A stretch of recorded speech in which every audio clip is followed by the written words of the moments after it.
බඩගින්න ආහාරය කියන්නේ ආහාරය. මේ ආහාර නිසා මේ සත්වයා ජීවත් වෙන්නේ නැහැ. මනසට එන හරය තුල තමයි විඥානය පවතින්නේ. මනසට එන හරය තමයි පඨවි ආපෝ තේජෝ වායෝ කියන්නේ පඨවි ගතිය දිගට ඇසුරු කිරීම තුල ඇති වෙන පැවැත්ම සහ විඳීම තුල තමයි මේ විඥානය පවතින්නේ. ඒ තුල ගොඩනගාගත්තු නාම රූප ටිකක් තමයි මේ ආහාරය. ඒ නාම රූප ඇසුරු කරාට ඒ සිතුවිලි ඇසුරු කරාට මනසට ලැබිලා තියෙන්නේ පඨවි ගතිය. ඒ පඨවි ගතිය. එතකොට ඒ පඨවි ගතිය ඒ ආහාරයේ මිදුනත් අපිට මේ පඨවිය දැන් ආහාරයේ මේ විඥාණයට පුටු ඉඳගෙන හිටියත් ලැබෙනවා. ඒක තමයි මේ දැනෙන තද ගතිය. ඒ තද ගතිය අරමුණු කරගෙන විඥාණය මනස මනෝ විඥානේ පවතිනවා. ඒතර මනෝ විඥාණයට තමයි අඩුව තියෙන්නේ මේක පුටුව අරක බත්. ඒ බත් කෑවොත් තමයි බඩ පිරෙන්නේ කියන දැනුම තියෙන්නේ මනෝ විඥාණය තුල. මනසට ලැබෙන ආහාරය මෙතන ලැබෙනවා. ඒ තමයි මේ තද ගතිය. ඒ තුල විඥාණය පවතිනවා. ඒක අවබෝධ කරගත්තම අර ආහාරය අතහැරෙනවා. ටිකෙන් ටික. ඒකයි. මට ආහාර නැතුව සතියක් ඉන්න පුළුවන්. ඒක මං සමාධිය තුලම පිහිටියොත් මට ආහාරය අතාරින්න පුළුවන්. හේතුඵලයක් විදියට ඉඳලා හිටලා ආහාරයක් ගන්නවා. ඒ තමයි තාම විමසීමේ ස්වභාවයක් තියෙනවා සමාජයේ මේ තහම අවබෝධ කරගන්න. ඒ හේතුවේ පිහිටලා විටින් විට ආහාර ගන්නවා.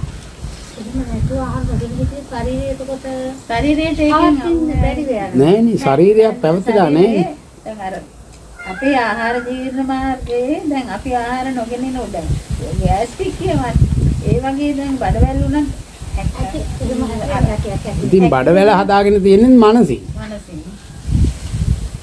දැන් දොස්තරලා කියන හැටියට අපි ආහාර නොගෙනම හිටියොත් ආහාර ජීර්ණ පද්ධතිය හැකිලෙන ගතියක් එනවා. ප්‍රසාරණය වෙන්නේ නැතුව හැකිලෙන ගතියක් එනවා. ඒක මායාවනේ. ඒක මනෝ විඥානය. ඔය මනෝ විඥානය තුල හදාගත්තු ලෝකය මනසට හම්බෙලා නැහැ. මනසට හම්බෙලා තියෙන්නේ සතර මහා භූත පඨවි ආපෝ තේජෝ වායෝ. ඒකිනුත් ගැඹුරට ගිහිල්ලා බැලුවම විඥාණයට සතර මහා භූත හම්බෙලත් නැහැ. විඥාණය පවතින සුද්ධාෂ්ටක තුල. සුද්ධාෂ්ටකයෙන් සමාධි සුවය. සුවය තුල තමයි සුවයේ ශක්තිය. ඒ සුවය ඇසුරු කිරීම තුල සතර මහා භූත හටගන්නේ. සතර මහා භූත ඇසුරු කිරීම තුල තමයි මනෝ විඥාණය හටගන්නේ නාම රූප ලෝකය හටගන්නේ. ඔය තුන් ලෝකයේ මිදෙන මග තමයි සිත විඥානයේ අයිති නෑ සතර මහා භූතයෙන්ද නේ. විඥානය කියන්නේ සමාධි සුවය. ඒතර විඥානයේ බවට පත් වුණාම සතර මහා භූත වලින් මිදිලා සතර මහා භූත වලින් මිදුණු තැන මනෝ විඥානය උපදින්න බෑ. නාම රූප හදන්න බෑ. ඒක තමයි ඔය කමටහන් දෙන්නේ ඕගොල්ලන්ට. ඒකට තමයි කමටහන් දෙන්නේ. ඒකට තමයි ඕගොල්ලෝ සතර මහා භූත අතරින් තමයි අනිත්‍ය වඩන්න කියන්නේ. එතකොට විඥානයේ බවට විඥානය තමයි සමාධිය. ඒ විඥාණයෙන් ආයි සතර මහා භූත හදාගන්නේ නැති වෙන්න තමයි අපි නැවත නැවත ප්‍රායෝගික වෙන්නේ. විඥාණයෙම පවතින හුරු වෙනවා. සමාධියම හුරු කරනවා කියන්නේ. සමාධියම හුරු. එතකොට මේ සමාධියම හුරු කරාම ඒ හුරුව තමයි අර අතෙන්දි වෙන්නේ මනෝ විඥාණය අතෑරෙනවා මන අතෑරෙනවා විඥාණය බවට ඇවිල්ලා විඥාණය අතහැරෙනවා. ඒ තුල අපි මනෝ විඥාණය ඇත්ත වෙනවා. නාම රූප ඇත්ත වෙනවා. ඒ කියන්නේ සිතුවිලි ඇත්ත වෙනවා. සිතුවිලි ඇත්ත වීම තුල අපි සතර මහා භූත උහුලමින් කම්පා වෙනවා, ශෝක කරනවා. ඒ තුල විඥාණයට ආහාර හම්බ වෙනවා. විඥානයේ පැවැත්ම සකස් වෙනවා. මේ විඥානයේ පැවැත්ම සකස් වෙද්දී උත්සාහ කරනවා අපි මන පවත්ව ගන්න, මනෝ විඥානය පවත්ව ගන්න. ඒක ආයිත් අවෝ කියන පොඩක් දැන්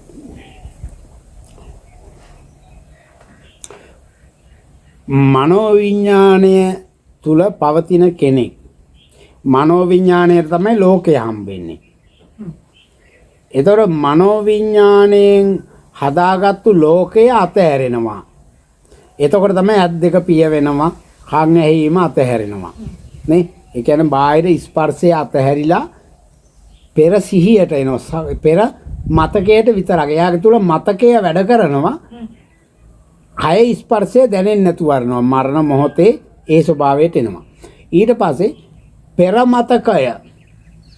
පෙර මතකය කියන්නේ මනෝවිඤ්ඤාණය අරමුණු කරාට ඒ වෙලාවේ පැවැත්මේ තියෙන්නේ පඨවි ආපෝ තේජෝ වායෝ. කියන්නේ මන පවතින්නේ සතර මහා භූත ඇසුරු කරගෙන උත්සාහ කරනවා අර සිහි කරනවා අරමුණු කරනවා මනෝවිඤ්ඤාණය. හැබැයි මනෝවිඤ්ඤාණය උපදින්නේ නැහැ. රූප හම්බෙන්නේ නැහැ. නේ? ඇහැ ඇරෙන්නේ නැහැ. කන ඇරෙන්නේ නැහැ. කය ස්පර්ශය හදාගන්න බෑ. එයාට බාහිර දැනෙන්නේ නැහැ. අවසාන මොහොතේ. අර මොනක් විතරයි. අරමුණ එනවා. පෙර මතකයේ සිහි කරගන්නවා. පෙර මතකයේ සිහි වෙන්නේ මනසේ. මනස කියන්නේ සතර මහා භූත. සතර මහා භූත තුල. සතර මහා භූතත් අතහැරෙනවා. විඥානීය බවට පත් වෙනවා. විඥානය නිවිලා යනවා, මැරෙනවා කියනවා. එතකොට ඒ තුල Taman තුල හටගත්ත දුක්ඛ ශෝකය කෙලෙස් ගතිය විඥානේ අතරුණට අර ශක්තිය අර දුක්ඛ ශෝකය කම්පා වීම තුල හටගන්න කර්ම ශක්තිය ඒ ශක්තිය තුල උපද්දව ගත්ත මන තමයි අතහැරෙන්නේ. මනෝ විඥාණය තමයි අතහැරෙන්නේ. ඒ ටික අතහැරුණාට අර ශක්තිය ඉතුරු වෙනවා. ඒ ශක්තිය තුල පෙර මතකය නැහැ. පෙර මතකය තුලින් තමයි මනෝ විඥාණය. ඒතර මනෝ විඥාණය අතහැරුණනේ. එතකොට අර විඥාණය තියෙන්නේ. විඥාණය ඉතුරු වෙන්නේ. ඒක තමයි මරණ මොහොතේ විඥාණය නැවත උපදිනවා. ඒ විඥාණය නැවත දියුණු වෙනවා මන බවටපත් වෙනවා. මන දියුණු වෙලා මනෝ විඥාණය බවටපත් වෙනවා. ඒක තමයි උපතත් මරණයත් එක මොහොතක සිද්ධ වෙන්නේ. තේරුණාද? මන ඇතැරලා විඥානය විතරක් විඥාණය නිරුද්ධ වෙලා යන්නේ නැහැ අර කෙලෙස් නිසා. උත්සාහය නිසා. ඒතර මේ උත්සාහය තමයි අපි අතාරින්නේ. අනිත්‍ය වඩනවා කියන්නේ ඒකයි උත්සාහය අතාරින්නේ. දැන් කන්ද උඩේ ඉඳන් අපි බිමට පැනලා හුරු වුණාම දැන් යම් මොහතක කවුරු හරි ඉඳපතොත් මරන්න කියලා තල්ලු කරනවා කන්දෙන් පල්ලෙහාට. තල්ලු කරනකොට අපි බේරෙන්න දඟලන්නේ නැහනේ. අපි තල්ලු කරන බවටපත් වෙනවා. තල්ලු වෙලාම යනවා. එතකොට අපි අර කන්ද අරමුණු කරන්නේ පල්ලම අරමුණු කරලා බය වෙන්නෙත් නැහැ. ඒ බය නිසා කන්ද අරමුණු කරන්නෙත් නැහැ. අපි වැටෙන බවටමපත් වෙනවා. වැටලම යනවා. මතකයේ හින්දානේ. ඔව් ඒක තමයි පිරිනිවන් පානවා කියන්නේ. එයාට අර වැටෙන තැනක් ගැන අරමුණු වෙන්නෙත් නැහැ. හිටපු තැනක් ගැන අරමුණු වෙන්නෙත් නැහැ. ඒ වෙලාවේ අනිත්‍ය වෙලා යන ස්වභාවයට සිහිය පවත්න්නේ. එයා තුල බය නැහැ. ඒකට තමයි මේ මග වඩන්නේ. මරණය අරමුණු වෙනකොටම ඉන්න තැන තියෙනවා යන තැන ගැන බයක් ඇති වෙනවා. ඔය අන්ත දෙක තියෙනවනේ. බයක් ඇති වුණොත් ඒක හොඳ නැහැනේ. ඔය ඉතින් බය ඇති වෙන්නේ මෙතන ඉන්න තැන නැති වෙනවා යන තැන ගැන බයක් ඇති වෙනවා. යන තැන ගැන විශ්වාසයක් නැති යනවා. ඔව් විශ්වාසයක් තියෙනවා යන්නේ හොඳ තැනකට නෙවෙයි කියන එක. විශ්වාසයක් තියෙනවා. ඒකනේ බය. නැත්තම් බය වෙන්නේ නැහැ. එයාට විශ්වාසයක් තියෙනවා නම් යන තැන හොඳයි කියලා ඕන කෙනෙක් කැමැත්තෙන් මැරෙනවා. ඒකයි. ඒ වෙලාවේ බය වෙනවා. මොකද ඒක නිසාමයි මේ මග වඩන්නේ. ඉන්න තැන අතහැරෙන්නත් යන තැනක් නැති වෙන්නත් නේ. ඒකයි ඉන්න තැන තමයි උපත නැති බව අවබෝධ වෙනකොට යන තැනක් නැහැ, මරණයක් නැහැ. නී මරණ වෙනවා. තේරෙනවද ඒක? දැන් නාම රූප ගැන විමසලා බලනෝනේ. දැන් අපි මේ විදියට දැන් මේක හිතට එනවා ෆෝන් එක කියලා. ඒතකොට අපි මේක ගැන විමසනවනේ. දැන් හිතට ෆෝන් එක බව දැවුනට අතට දැවුනේ මොකද්ද? තද ගතියක්නේ. අත දැනෙන්නේ මනසටනේ. ඒතර අත කියලා මනසට දැනෙන්නේ තද ගතියක්නේ. ෆෝන් එක කියලා දැනෙන්නේ තද ගතියන්නේ. දැන් මේ තුල මේ අත කියන තද ගතියත් මනසට දැනෙනවා, ෆෝන් එක කියන තද ගතියත් දැනෙනවනේ. මේ දෙකම අරමුණු වෙනවා තප්පරයට කෝටි වාරයක් වේගෙන් තමන් බලන් හිටියොත්. එහෙනම් පටවි ගතියනේ නැවත නැවත අරමුණු කරන්නේ. පටවියෙන් පටවියට අරමුණු මාරු වීමක් නේ තියෙන. අරමුණු මාරු වෙනවා කියන්නේ නේද? හිත කියන්නේ ඒකනේ. එතකොට ඒක තමයි අපි අඳුරගන්නේ. ඒක අඳුරගත්තම දැන් හිතට ෆෝන් එකක් හම්බෙලා නැහැ නේ කවදාවත්. නේද? මනසට ෆෝන් එකක් හම්බෙලා නැහැ. මනසින් හටගත් එකක් තමයි හිත කියන්නේ. බාහිරින් හම්බෙච්ච නිසා හටගත් එකක් නෙවෙයි. මනසින් හටගත්ත සිතුවිල්ලක් නේ ෆෝන් එක කියන එක. ඒ කියන්නේ දැන් ෆෝන් එක කියන තද ගතිය දැන් දැනුන්නේ නැහනේ. ෆෝන් එක කියන શબ્දයක්නේ. શબ્දයක් කියන්නේ තද ගතියක්නේ. මනසට තද ගතියක්නේ. එතකොට ඒ තද ගතිය දැන් හම්බුනේ නැහනේ. ඒ තද ගතිය දැන් හම්බුනේ නැහැ. දැන් දැනුණු තද ගතිය තුල මනසට ෆෝන් එකක් හම්බුන්නේ නැහනේ. ෆෝන් එක කියන තද ගතිය හම්බුන්නේ නැහනේ. දැන් ෆෝන් එක කියලා ඇහුණු වෙලාවක් තියෙනවනේ. දැන් ෆෝන් එක කියලා ඇහෙන්නේ නැහනේ. දැන් මේක අල්ලන් ඉන්නකොට ෆෝන් එක කියලා ඇහෙනවද? ඇහෙන්නේ නැහනේ. ඒ කම්පණය හම්බෙන්නේ නැහැ. ඒතර මේ කම්පණය දැනෙනකොට පෙර කම්පනයක් සිහි වෙන එකක් නේ හිත කියන්නේ. ඒතර පෙර කම්පනයක් අපට ආයේ හම්බෙන්නේ නැහනේ කවදාවත්. දැන් දැනීමක් ආයේ කවදාවත් හම්බෙන්නේ නැහනේ. ඒ දැනීම එතනම අනිත්‍ය වුණාම ආයේ හම්බෙනවද? ඒක හම්බ වෙන්නේ නැහැ. ඒක හම්බෙන්නේ නැහනේ. ඒක හම්බෙන්නේ නැත්නම් ආයි සිහි කරන්න කොහමද? ආයි සිහි කරන්න බෑනේ. ආයි සිහි කරන්නේ මේ දැනෙන තද ගතිය ෆෝන් එක කියලා හිතන්නේ ඒකනේ. අලුතෙන්. දැන් දැනීමක් නැත්තම් සිහි කරන්න හේතුවක් නැහැනේ. දැන් තද ගතියක් තියෙන නිසා තමයි අර පෙර එක කියලා හිතනවා. පෙර දැනීම කියලා හිතනවා. දැන් ඥාව් කියලා දැනෙනකොට පූසා කියලා හිතනවා. ඒ කියන්නේ පූසා කියන්නේ දැන් දැනුණා වගේම පෙර දැනිච්ච શબ્දයක් නෙමෙයිද? දැන් ඥාව් කියලා දැවුණු ගතියයි කලින් පූසා කියලා දැවුණු ගතියයි දෙකම එකක් නෙවෙයිද? දෙකම ඇහෙන ගතියක් නෙමෙයිද? එහෙනම් දෙකම එක ගතියක්නේ. ඒතර ඇහෙනවා කියන එක අපි මේ කනක් තියනවා බාහිර ශබ්ද තියනවා කියන එක තුල ඉඳගෙනනේ ඇහෙනවා කියන්නේ. නේ? ඒතර අපි බලන්නේ මනස දිහා. මනසට හම්බෙන ලෝකය ගැන බලන්න ඕන. මනසට හම්බෙන ලෝකය. දැන් මනස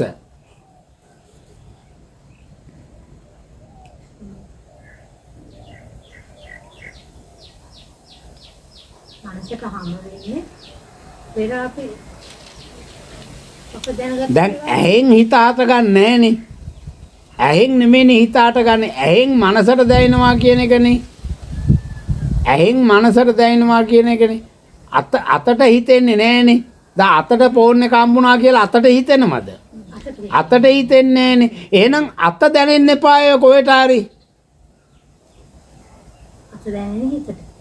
හිතට දැනෙන්න අතයි හිතට දැනෙන ෆෝන් එකයි. ඒ ස්වභාවයන් දෙකම ගැන හොයලා බැලුවොත්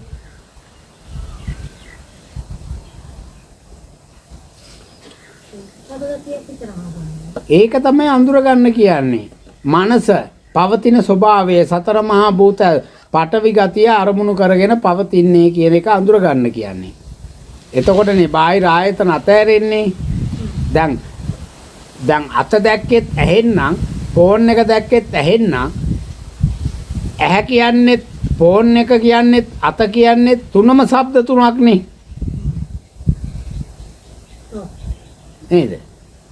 එහෙනම් මේ දැන් මේ මොහොතේ දැනෙන තද ගතිය හේතු කරගෙන පෙර දැනීමක් සිහි කරගෙන යෑමක් නෙවෙයිද තියෙන්නේ පෙලින් පෙලට. අත ෆෝන් එක ඇහැ කියලා සිහි කරගෙන යෑමක් නෙවෙයිද තියෙන්නේ. ඒක තමයි කම්පන වේගය තුල පැවැත්ම කියලා කියන්නේ. කම්පන වේගය තුල පැවැත්ම තමයි මනෝවිඥානය කියන්නේ. කම්පනය ඉහිලීම තමයි මන කියන්නේ. තමන්ට දැනෙන ස්වභාවයෙන් අඳුර ගන්න ඕන. හිතලා නෙවෙයි. දැන් දැනෙනවනේ මනසට. දැන් දැනෙන ස්වභාවය ගැන විමසීම ඇති කරන්න ඕන මේක කියනකොට.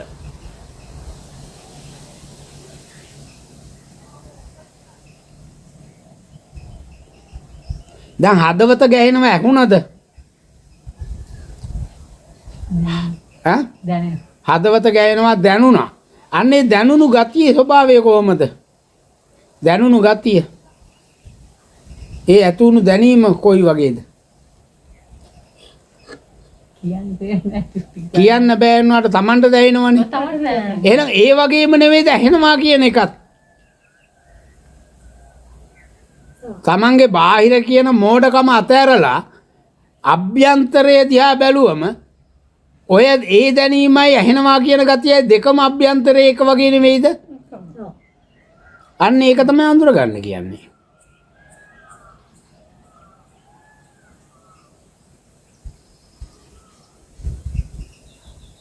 එතකොටනේ අභ්‍යන්තරයේ කම්පනයක්මනේ තී සිද්ධ වෙන්නේ කියන එක Tamanට ඇද්දක පියාගෙන ඉන්නකොට දැනෙන්නේ. බම්බය තුල කම්පන ස්වභාවයක් දැනෙනවනේ. දැන් ඔය බම්බය තුල සිද්ධ වෙන කම්පනයනේ හද ගැස්ම කියලා කියන්නේ.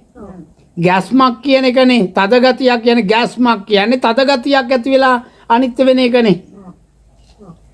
ඉතින් ඇහෙනවා කියන එකත් ඒ වගේ ඇතුළෙම ඇති වෙනක තද ගතියක් නෙවෙයිද? එහෙනම් ඔය දැනෙන තද ගතිය තුල දෙයක් සත්වයේ පුද්ගලයෙක් හම්බ වෙනවද කියන එක Tamanට විමසලා බලන්න පුළුවන් නේ. එහෙනම් විඥාණයට හම්බෙන ඔය එකක් තුලවත් හිතෙන එකක්වත් තියෙනවද? නැහැ. එහෙනම් දැන් ඔය හිතපු ලෝකයේ කොහෙද තියෙන්නේ?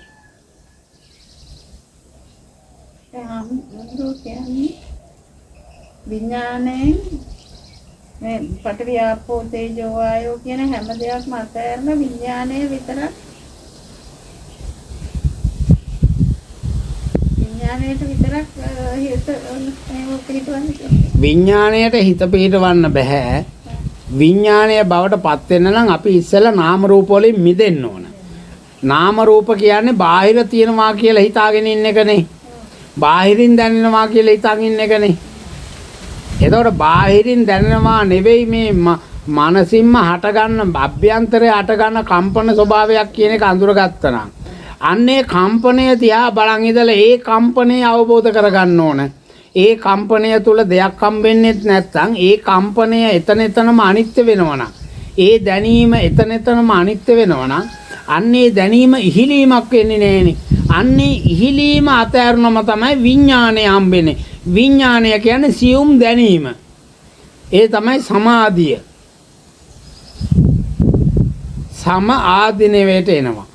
අර මව් කුසේ වැඩෙන දරුවා බවට පත් වෙනවා. නැති වෙලා යන ස්වභාවය. ඕ අනිත්‍ය වෙනවා කියන්නේ ඒක ඇති වෙලා නැති වෙනවා. හැබැයි වෙන දෙයක් හට ගන්නවනේ. ඒ කියන්නේ නිතරම නැති වෙලාවක් නැහෙනේ. වෙනස් වීමක් තියෙනවා. මෙන්න මේ වෙනස් වීම තමයි අනිත්‍යයි කියන්නේ. නිට්ටය නෑ. නිට්ටයයි කියන්නේ ස්ථිරයි කියන එක. ස්ථිරවම එකම දැනීම පවතින්න එපා. එකම දැනීම පවතිනවා නම් කළු ගලක් වෙන්න ඕන.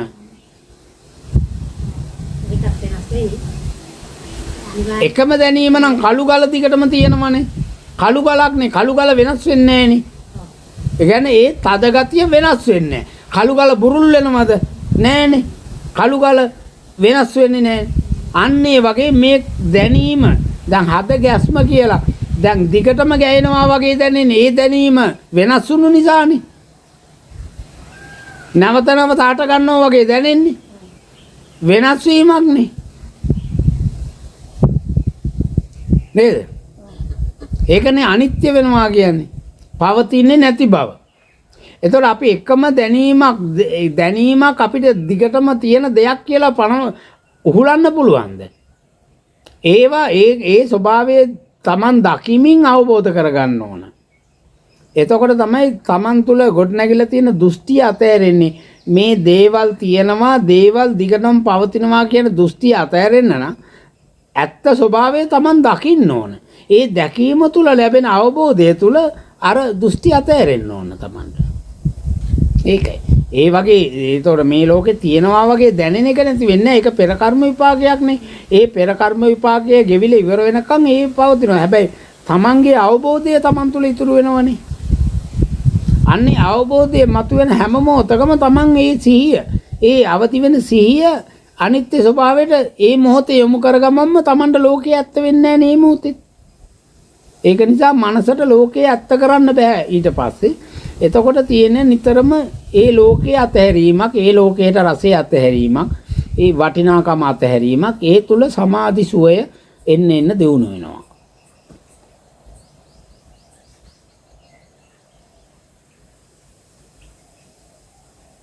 දැන් දෙක පියාගෙන ඔයගොල්ලෝ හද ගැස්ම දිහා බලන් හිටියොත් බලන්න දැන් ඔයගොල්ලෝ පපුවේ තමයි මේක ගැහෙන්නේ කියලා හිතන් හිටියට ඔළුව දිහාට සිය යොමු කරන් හිටියොත් ඔළුව ඇතුලේ ඒ ගැස්මම එන්නේ නැද්ද? එහෙනම් මේ බම්බේම කියන්නේ ඔය ගැස්ම විතරයිනේ තියෙන්නේ. වෙන ඒ ස්වභාවය දිහා බලනකොට ඇහිමක් තියෙනවද? ඔන්න ඔය ගැස්මම ඉහිලීම නිසා මැවෙන එකක් තමයි මේ ඇහෙනවා කියන ස්වභාවය. ඇහෙනවා නෙමෙයි කියවීමක් තියෙන්නේ. කීමක්. දැකීමක්. අර දැනීම් විටින් විට දෙයක් කියනවා. ඒක නිසා අපට ගොඩක් දේවල් තියෙනවා වගේ දැනෙනවා.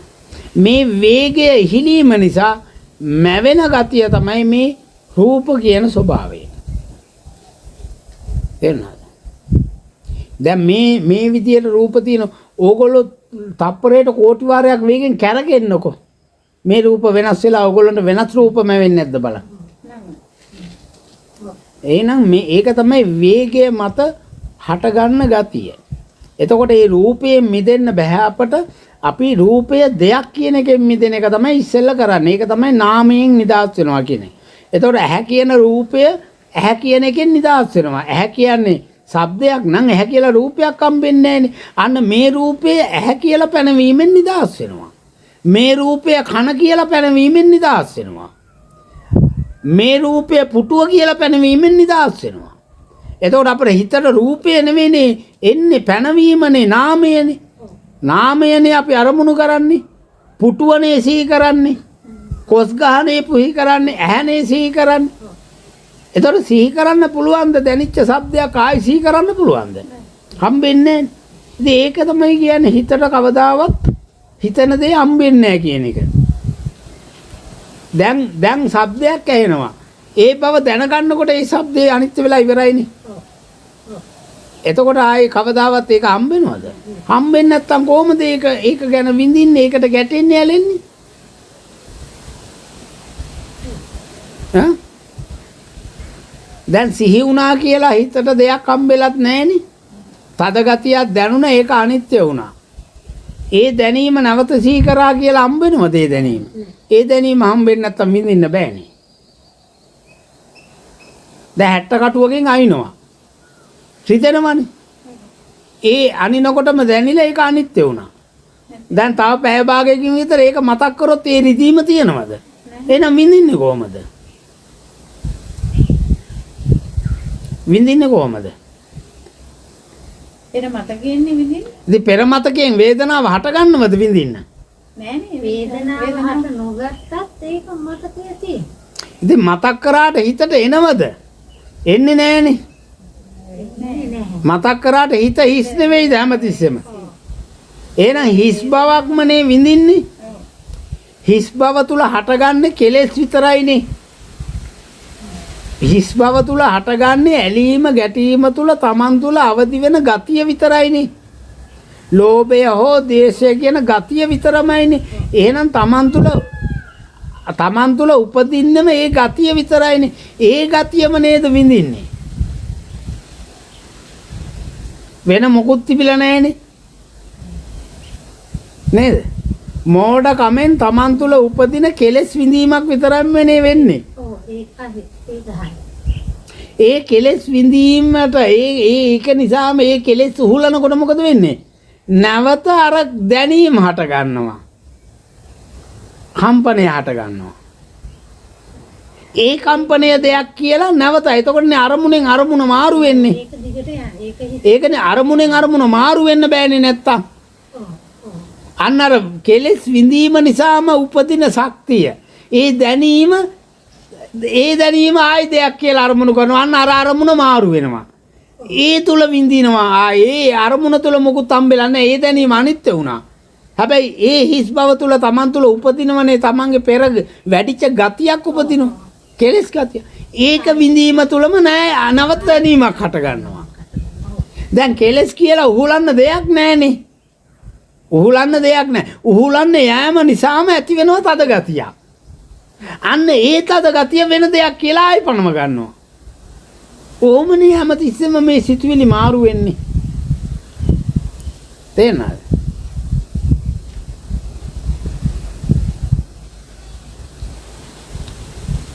ඒක තමයි Tamanට මේකේ ලෙහෙසියෙන්ම ප්‍රත්‍යක්ෂ කරගන්න පුළුවන් තමයි නාම රූප ගැන.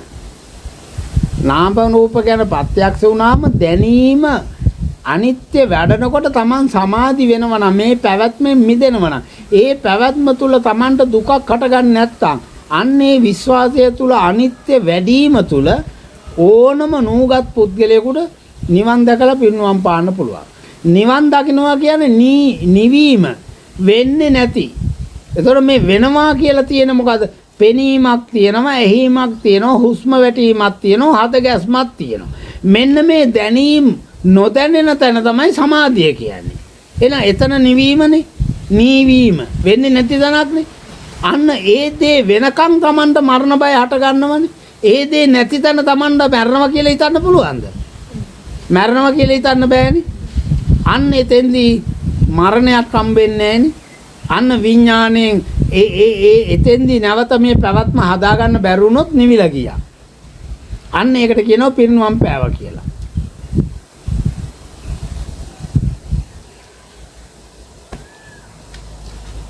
තේරෙනවද ඒක? ටිකක් තේරුණා ටිකක් මඤ්ඤං හොඳයි. ඔව් මං කියන සියල්ල දරා ගන්න බෑ. සියල්ල දැනගන්න යෑම මෝඩකම. පොඩ්ඩක් තේරෙනවා. Tamanට තේරෙන එක තුල පිහිටලා ප්‍රායෝගික වීම තුල මිදෙනවද කියන එක ප්‍රත්‍යක්ෂ වෙනවා. දැන් පැවැත්ම පෙන්නලා දෙනවනේ. ඒතකොට ඒ පැවැත්ම උපත මරණය. ඉපදුනා කියන එක දැන් Tamanට අඳුර ගන්න බැරිද? හුස්ම වැටීමනේ ආරම්භ වෙන්නේ. ඒ නිසා හද ගැස්ම ආරම්භ වෙනවනේ. ඒ නිසා කන් ඇහිීම ඇස් පෙනීම.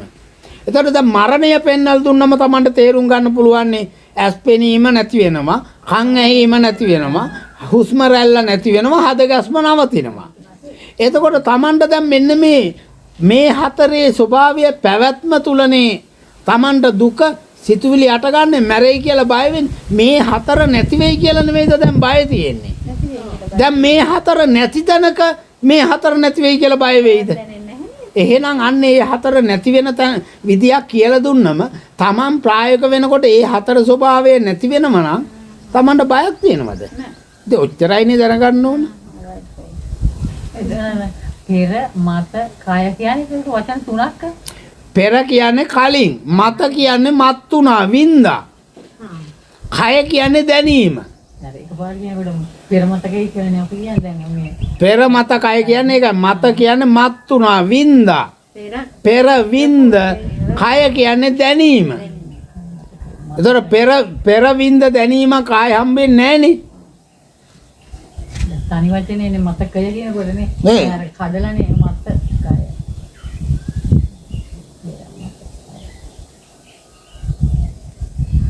ඒකනේ සතිය නිවන් දකින්න පුළුවන් කියන්නේ.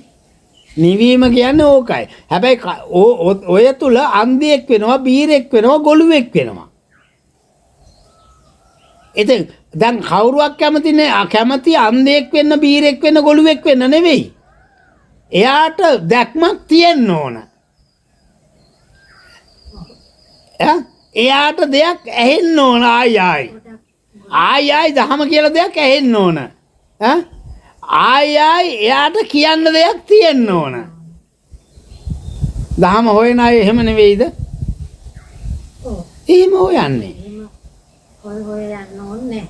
එහෙම හොයන එක එහෙම හොයන තැනක නිවන නෑ. එහෙම හොයා දැන් නිවීම කියන්නේ නීවීම. මොනවද? මෙන්න මේ හතර ස්වභාවය වෙන්නේ නැති තැනක ඒක වෙනවද? ඉතින් ඕකනේ නිවීම කියන්නේ. දැන් ඔය හතර වෙනවා කියලා ඕගොල්ලෝ හිතන් ඉන්නවනේ. ඔය හතර නවතී කියලානේ බය තියෙන්නේ. ඔය හතර මෙතන සිද්ධ වෙනවා. මිනිස්සයා ගාව සිද්ධ වෙනවා. මනුස්ස කයේ මේ හතර සිද්ධ වෙනවා. මේ හතර නතර වුණාම වෙන කයක මේ හතර අට ගන්නවා කියලානේ බය තියෙන්නේ. දැන් මේ කය තුල මේම ස්වභාවයක් වෙලා නැත්තම් අන්නේ වෙන්නේ නැති තැන තමන් ඉන්නකොට නැති වෙන හතරක් තියෙනවද? නැති වෙන්නේ නැතුනේ නැත්තම් ආයි හටගන්නෙත් නෑ නේද? මරණ බයෙන් නිදහස් නැද්ද? ඒක තමයි ඉතින්. ඔය චූටි දේ තමයි ඔය මේ මෙච්චර කියෝ කියලා දෙන්නේ. ඒක ගොළුෙක් වෙනවා. ගොළු වෙනවා මේක තියා බලන් ඉන්නකම් කියන්න දෙයක් නෑ. ඔහෙ ඉන්න වෙනෝනේ. ඒක තමයි තුස්නිම් භූත වෙනවා කියන්නේ. භූත වෙනවා. පේන ස්වභාවය අතෑරෙනවා, ඇහෙන ස්වභාවය අතෑරෙනවා, කියන ස්වභාවය අතෑරෙනවා. ඕකටනේ තුස්නිම් භූත වෙනවා කියන්නේ. ඊළඟට සමාජයෙන් කොන් වෙනවා. ඉතින් ඕක තමයි නිවන් දකින්න බැරි. ඔය හුදකලාවනේ දරා ගන්න බැරි. ඕක තමයි ප්‍රශ්නේ. ඒක අතහරින්න බැරි ගාව. දැන් මම මේ කුටියේ දැන් අද පොයේ නිසානේ. ඒත් මම උදේ පැය 3යි පැය 3යි විනාඩි 30 ගානකට කොහොද මම තනියෙන් දේශනාවක් කරා. ඇයි ඒ? සිල් ගන්න අයට කොච්චර බණ කියලා කිව්වත් වැඩක් නැහැ. ඕගොල්ලන්ට මේ ඇහෙන දහම් කරුණු එතෙන්දි මගෙන් එන්නේ නැහැ. ගිය පොයේදී මම ඒක හොඳට දැක්කා. ඕගොල්ලන්ට පෙන්වන්න ඕගොල්ලන්ට ඇහෙන්න ඕන දහම් කරුණ ඕගොල්ලෝ එතන ඉන්නකම් ඕගොල්ලන්ට එන්නේ නැහැ. ඕගොල්ලන්ට අහන්න ලැබෙන්නේ නැහැ. ඒ කියන්නේ ඒගොල්ලන්ගේ ඒ දුස්සීලකම දකිද්දි මගෙන් එන්නේ නැහැ. තේරුණාද? ඒකයි. ඒගොල්ලෝ ඉන්නේ මේකත් එක ගැටි.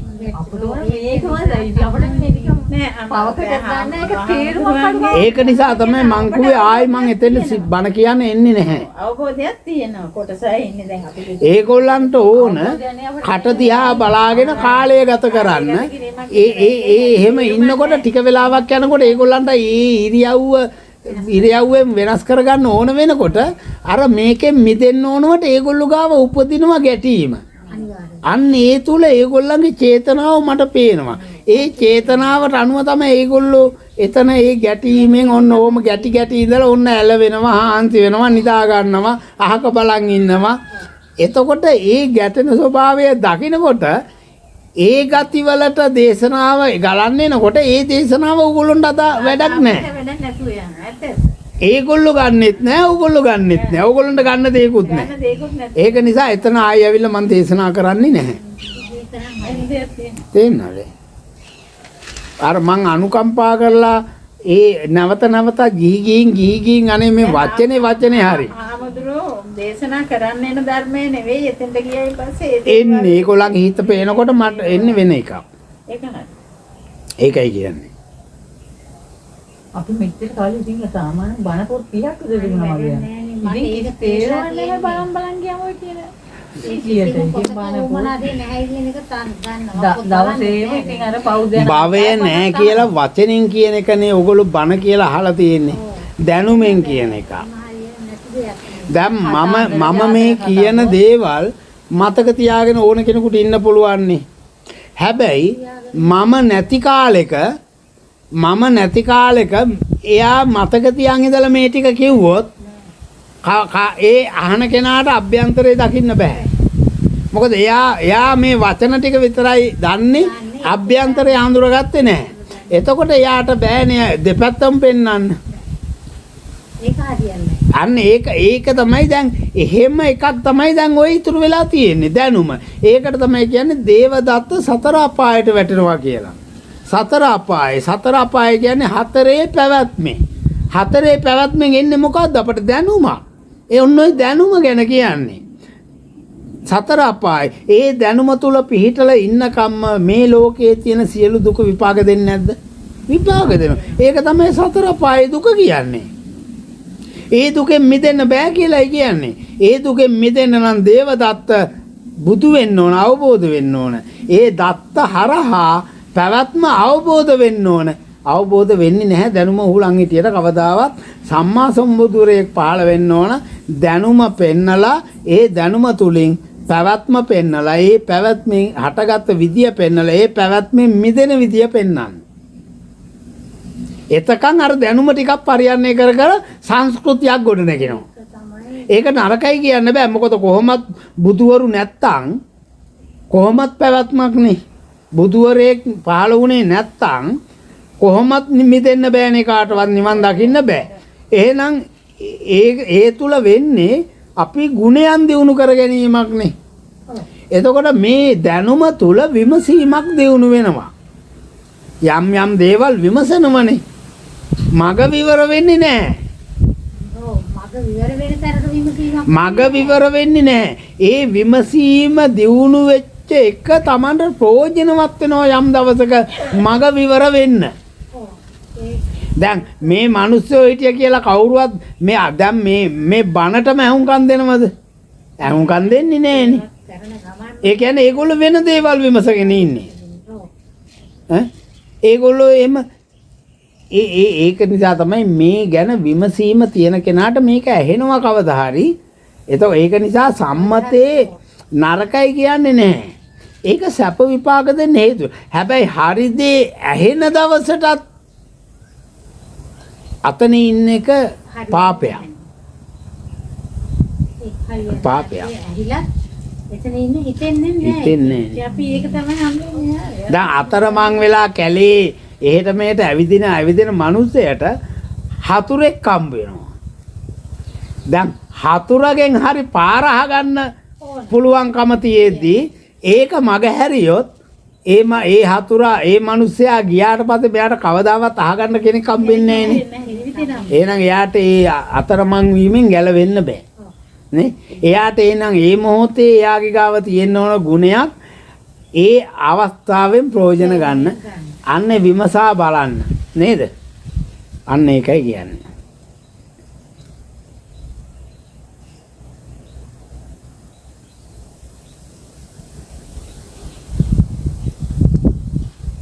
දැන් අපි මේ ඉන්නකොට අපි කවදාවත් තිරිසන් සතෙක්ගෙන් පාර අහන්නේ නැහනේ.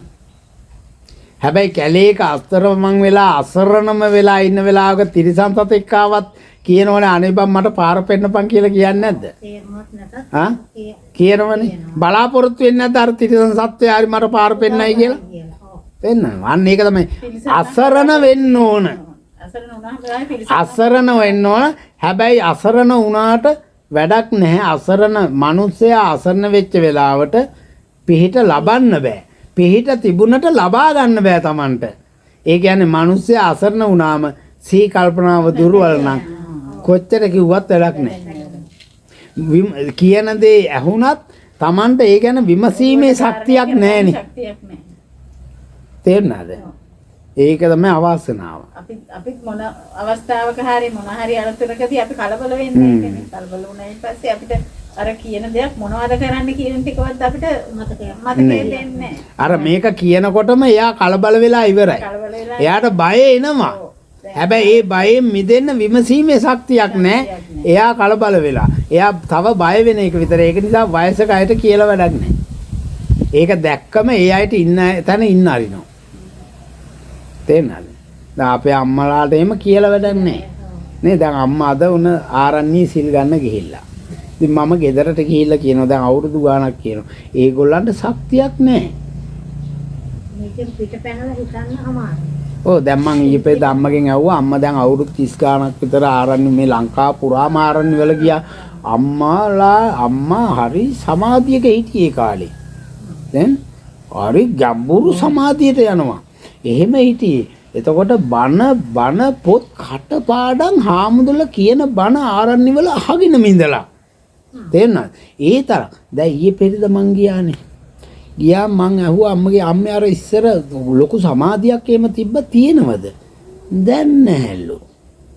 එතකොට අර අහලා දැනගෙන හිටපු දහම් කරුණු එහෙම ඒව මතක් වෙන්නේ නැහැලු.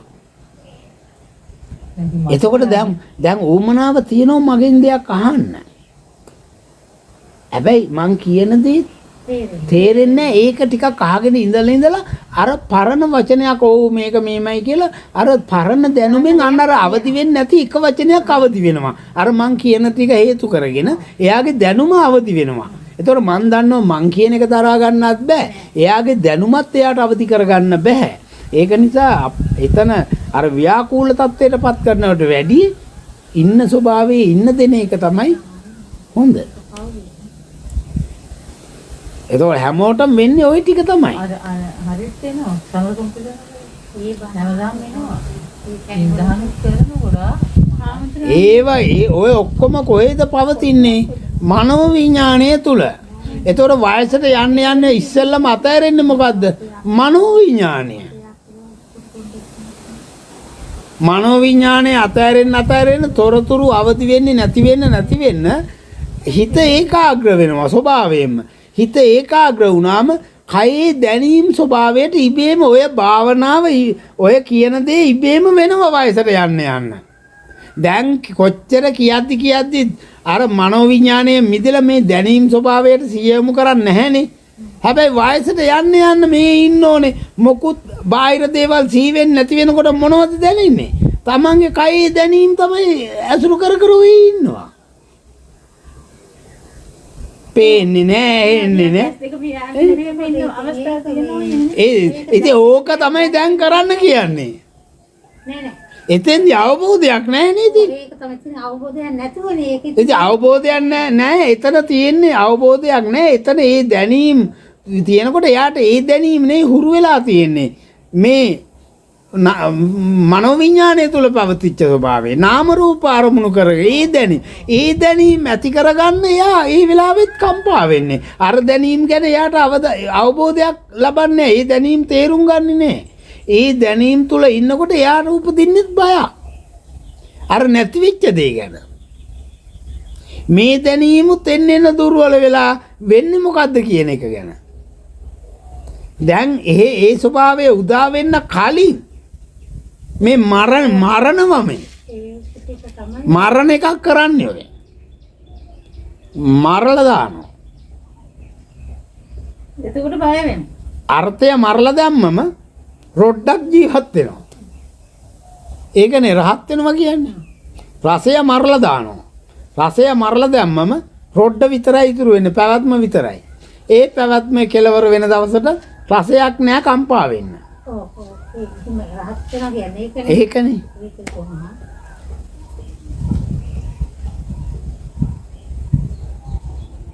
කොච්චර හරි එහෙම දුකු දැනීමක් තිබුණත් ඉතින් අවසානයේ දැනීමෙන් වැඩන්නේ නෑ ඔය පොත් බලලා අහලා ඔය දැනීම තියෙන්නේ දැනීම උහුලන් ඉන්නේ මනසින්නේ. ඒතකොට මනස දුර්වල වෙනකොට දැනීමක් තියෙනවද? ඔව් දුර්වල වෙනකොට එහෙනම් දැනීම මේ එකතු පෙර මතකයේ අතහැරෙන්නේ නැද්ද? වයසට යන්න පෙර මතකයක් තියෙනවද? ඉතින් පෙර මතකයේ තියන් ඉන්න දේවල් කොහොමද එහෙනම් මරණ මොහොතේ හේතු වෙන්නේ? දැන් දානි දුන්න බවක් මතක තියෙනවද අවසානට? පින්කම් කරපුවා මතක තියෙනවද? ඒව මතක තියන්නේ හිස් වෙනවා. දැන් ඔළුවට පොළු පාරක් වැදුනම කිසිම දෙයක් අමතක වෙලා යනවනේ. ඒ කියන්නේ මනස දුර්වල වෙනවනේ. ඉතින් ඒ වගේ තමයි මරණ මොහොතේ මතකයේ සියල්ල අතහැරෙනවා. ඉතින් එහෙම අතහැරුණම හාමුදුරනේ. ඉතින් අතහැරනම චුතිසිතේ හැබැයි එකපාරට අතහැරෙන්නේ නැහැ. අතහැරෙන්න කලින් Taman තුල උපදිනවනේ අවදි වෙනවනේ ගති. ඒ කියන්නේ අතහැරීගෙන යනකොට අර අරමුණු තුල Tamanට එනවනේ මරණ සංඥාව. ඒ තුල ළමය සිහි කරනවා, වස්තුව සිහි කරනවා, මහත්ය සිහි කරනවා. ඒ තුල Tamanට උපදින බය දරා ගන්නවනේ. බය දරාගෙන ඒ ගතිය දරාගෙන ඉද්දී අරමුණු අතෑරෙනවා. අරමුණු අතෑරනට පෙර අරමුණෙන් ඇති කරගත්තා වූ ගතිය ඉතුරු වෙනවනේ. කෙලෙස්. ඒකනේ කෙලෙස් ගතිය කියන්නේ. ඇලීම හෝ ගැටීම උහුලගෙන නැද්ද? අරමුණ අතෑරුණට ඒක උහුලගෙන නේ ඉන්නේ. ඈ? ඒක උහුලගෙන ඒකත් එක්ක නේද යන්නේ. ඊටු ටිකත් අතෑරෙන්නේ. ඒක උහුලගෙන යනවා පහලට. එතකොට අර කරපු පින් සේරම අමතක වෙලා අර කෙලෙස් ඔව් ඒව නැහනේ. මතකේ අවදි වෙන්නේ නැහනේ. අර අවසානට අවදි වෙච්ච මතකය තුලින් Taman තුලට ඉපදුණු ගතිය දැන් දේශ ගතියක් හරි ලෝභ ගතියක් හරි උපදිනවනේ. අන්න ඒ ගතිය උහුලගෙන ඕම අර ඔක්කොම අතහැරලා යනවා. අන්න ඒක තමයි අර ඊළඟ කර්ම ශක්තිය කියන්නේ. ඒතර ශක්තිය කියන්නේම පටවි ගතියක් නේ. අන්න අර පෙර පටවි ගතිය ඔක්කොම අතහැරලා ගියා. අලුතෙන් පටවියක් බදාගත්තා. තේරුණාද ඒක? ඒ මුලින්දම නැති කරලා දාලා තිබ්බනම් ඒක සිදෙන්නේ නැහැ. ඒක තමයි බෞද්ධයා කියන්නේ. දැන් ඕගොල්ලොන්ටත් දැන් ඕන වුණාට අවුරුදු 30 35 අය මේවට අහුම්කම් දෙන්නේවත් නැහෙනේ. ඒ අයට බලන්නකො ඕගොල්ලොන්ට වගේ ගින්නකුත් නැහැ. ඒ අයට දැන් ඕනම කෙනෙක් ඕන මොහොතක මැරෙන්න පුළුවන්. හැබැයි ගොඩක් වෙලාවට වයසකගේ වයසට යනවනේ. වයසට ගිහිල්ලානේ මැරෙන්නේ. එතකොට ඒ අතර හදිසියෙන් මැරෙන්න පුළුවන්. හැමෝම මැරෙන්නේ නැහනේ අතරමඟ. එතකොට ඒ අයට ටික මේක දියුණු වුණාම ඕගොල්ලොන්ට වගේ හදිසියේ මේ කලබලයට නිවන් දකින්න ඕන නැහනේ. ඒගොල්ලෝ නිවන් දැකලා ජීවිතේ කෙලවර වෙන්න ඒගොල්ලෝ නිවීමටපත් වෙලා නැද්ද? පත් වෙලා.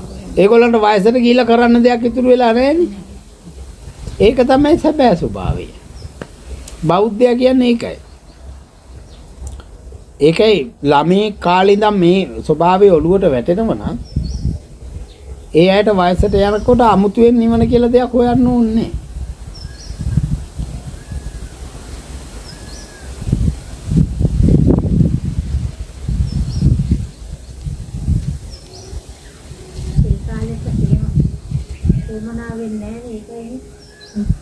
ඔව් දැන් ඔහොම ඉඳලා දැන් ඔහොම සිල් අරගෙන දැන් ඕගොල්ලෝගේ එක්කෙනා අඩු වෙනවනේ.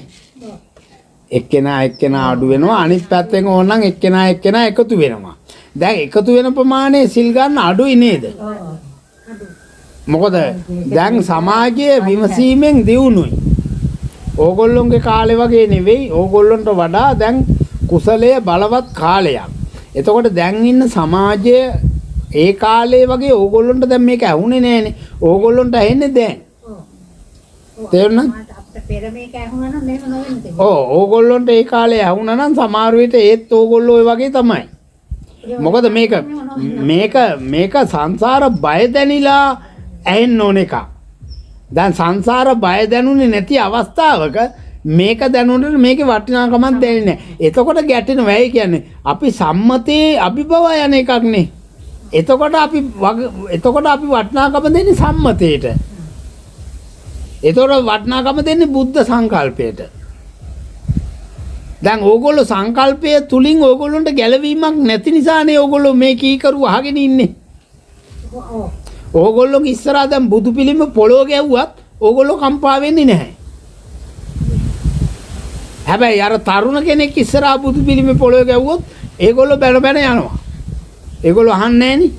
අහන්නේ නැහැ. අන්න ඒකයි. ඒ කියන්නේ අපිට උනත් එහෙම තමයි. අපිට ඇහුණා නම් අනේ අපි මේක ඒ කාලේ ඇහුණා කියලා අපි හිතුවට ඇත්තටම ඒ කාලේ ඇහුණා නම් අපිට වෙන්නේත් ওই ටිකමයි. ඒක තමයි සත්වයාගේ ස්වභාවය. ඒක හැමෝටම එකයි. තේරුණාද ඒක? අර දැන් ඇවිල්ලා කුසලයේ බලවත් අයනේ මේ දහම මතුවෙන කාලෙට ඒ කුසලයේ බලවත් අය හේතු සකස් කරගත්ත අය මේ මනුස්ස ලෝකේ පහළ වෙන්නේ. ඒ අයගේ විමසීම දියුණුයිනේ. ඒතර මේ විමසීම දියුණු සමාජයක තමයි ධහම මතුවෙන්නේ. විමසීම දියුණු. ඒගොල්ලෝගේ විමසීම දියුණු ධහමට නෙවෙයි. පැවැත්මට. පැවැත්ම තුල විමසීම දියුණු යෝගොල්ලන්ට වඩා. දැන් අද සමාජයේ හැම අනිත් අය කියන කරන දේවල් ගැන පැවැත්ම ගැන ලෝකයේ පැවැත්ම ගැන විමසීම දියුණුයි. අන්නේ දියුණු සමාජයේ කෙනෙක් තමයි තමන්ගේ පැවැත්ම ගැන විමසීම ඇති කරන්නේ. ඒ දියුණු ස්වභාවය තමන්ගේ පැවැත්මට. අන්න ඒ තුලින් තමයි අවබෝධයටපත් වෙන්නේ. අන්නේ අවබෝධය තුලින් කියන දේ ඇහෙන්නේ අර විමසීම දියුණු අයට. ඒ අය මේකත් එක්ක ගැටෙන්නේ නැහැ. මොකද අර පැවැත්ම ගැන ඒගොල්ලෝ විමසීම තියෙනවනේ. එතකොට ඒගොල්ලෝ දන්නවා මේ පැවැත්ම තුල මේ හැමෝම කරන්නේ බොරුවක්. මේ අපේ අම්මලා ඉන්නවා තාත්තලා ඉන්නවා සීයලා ඉන්නවා ආච්චිලා ඉන්නවා මේගොල්ලෝ මේ හැමදේම කර හිටියා අපි දැක්කා මේ හැමදේම විමසීමට වුණා ඒගොල්ලන්. එතකොට මේ එක තැනකවත් මේ දේවල් කියන හාමුදුරුවලවත් මිදිලා නැහැ. මේ හැමදේම විමසීම තුල ඉන්න අයට මේක ඇහෙනකොට ඒගොල්ලෝ මේකත් එක්ක ගැටෙන්නේ නැහැ. මේගොල්ලෝ හිතනවා ඒ විමසීමට ඒගොල්ලන්ට දැනෙනවා මේ සියල්ල අභිභවාගිය සත්‍යයක් මේ තුල තියෙන බව ඒගොල්ලන්ට දැනෙනවා. ඒ තමයි දැන් ඉන්න පරපුර. ඒක නම් හරි දැන් ඉන්න පරපුර නම් එහෙම තමයි අරමයින්වත් එහෙම තමයි. ඒගොල්ලන්ට සංසාර බයක් ඇති නොවුනට සංසාර බයක් නැහැ. ඒගොල්ලන්ට මේ ගැන විමසීම තියෙනකොට මේකට ඒගොල්ලෝ ගරහන්නේ නැහැ. කරන්නේ බොරු වෙයි කියන එක දන්නවා. ඒක නිසා මේ ඇහෙන දේ හරි කියන එක ඒගොල්ලෝ දන්නවා. දැන් බලන්න තරුණ ළමයිට කියන හැම කෙනෙක්වත් අතාරින්නේ නැහැ. ඒ අය දන්නවා. හැබැයි ඒ අයගේ ආස්වාදයේ තියෙනවනේ තාම. මොකද ඒ අය තාම මේ ලෝකේ හඳුනාගත්ත විතරයි. මේ ලෝකේ විඳින්න සූදානම් වෙනවා ආස්වාද. ඒතකොට ඒ වුණාට ඒ ආස්වාදයේ ඒගොල්ලෝ විඳින්න ගියාට ඒගොල්ලෝ ගාව මේකක් තියෙනවා. දැන් මේගොල්ලෝ අහුණානේ. ඒතකොට ඒ ආස්වාදයේ හොයාගෙන යන අයට ආධිනවේ හට ගන්නවනේ. අන්නේ ආධිනවේ තුල ඒගොල්ලන්ට ඒ ආධිනවේ නිස්සරණය මේගොල්ලන්ට විටින් විට දැනෙන්න ගන්නවා. තේරුණාද? දුකක් ඇති වෙන වෙලාවට දැනෙන්න පුළුවන්. සැප විඳීම තුලත් ඒ සැපත් කෙලවර වෙන බව ඒගොල්ලන්ට සිහි වෙනවා සැරින් සැරි. ඒක නිසා ඒගොල්ලෝ සැපයට ඇලෙන්නේ නැති වෙන්න පුළුවන්. දුකට ගැටෙන්නේ නැති වෙන්න පුළුවන්. ඒක සියුම් විදියට ඒගොල්ලෝ ගාව වර්ධනය වෙනවා. එහෙම සියුම් විදියට වෙන කෙනාගේ එයා කසාද බැඳලා විවාහ ජීවිතේ විඳලා ළමයි විඳලා එයා එනකොට මධ්‍යමයට එනකොට එයාට අරව අවබෝධය තියෙනවනේ. අන්න ඒ තුල එයාගේ මේ ධහම වැඩ කරන්න ගන්නවා. එයාට අමුතෙන් හොයාගෙන යන්න ධමයක් නැහැ. ඒකයි.